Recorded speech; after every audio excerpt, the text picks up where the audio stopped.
কে রে রাসেল, নাইকল লাগানো হয়ে কুড়ি যাচ্ছু রে? শুনিয়া না দেখে তো ভালোই লাগিচ্ছে। আরে আর কোষ নে, গেছিলাম বুঝু বাজারে, যাইয়া দেখি গোস্তর দাম 750 টাকা কেজি। আরে গোস্ত লিবের মধ্যে আমি টাকা তো আমার কাছে এনাও নেই।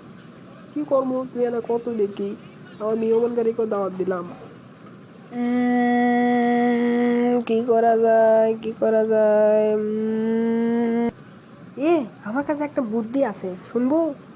শোন তাহলে, তুই প্রথমে কি করবো, কলা গাছের থেকে ফাইন লেগে একটা কলার থোর কাটে নিয়ে যাবো, নিয়ে যায় কি করবো জানিস, আলু দিয়ে এঙ্কা করে রান দিবো, খাইয়ে তো মেহমান তোর পাগল হয়ে যাবি। কে রে বন্ধু শফিক, তুই বুদ্ধি তো দিছু একবারে ঝাক্কাস একটা, শুনে তো আমার একটা খুশিতে কি আর কব। ভাই তুই আমার আসল বন্ধু, তোকে আর কি কব। ধন্যবাদ বন্ধু, ধন্যবাদ। থাক তাহলে, বাড়ির যাই তাড়াতাড়ি করে। থাক, তোরা ধন্যবাদ দেওয়া লাগবি না, আমি তো তোর বন্ধু, তুই বুঝে পারছিস। তাহলে তাহলে বাড়ির যা, পরে দেখা হবে। থাক তাহলে, যা।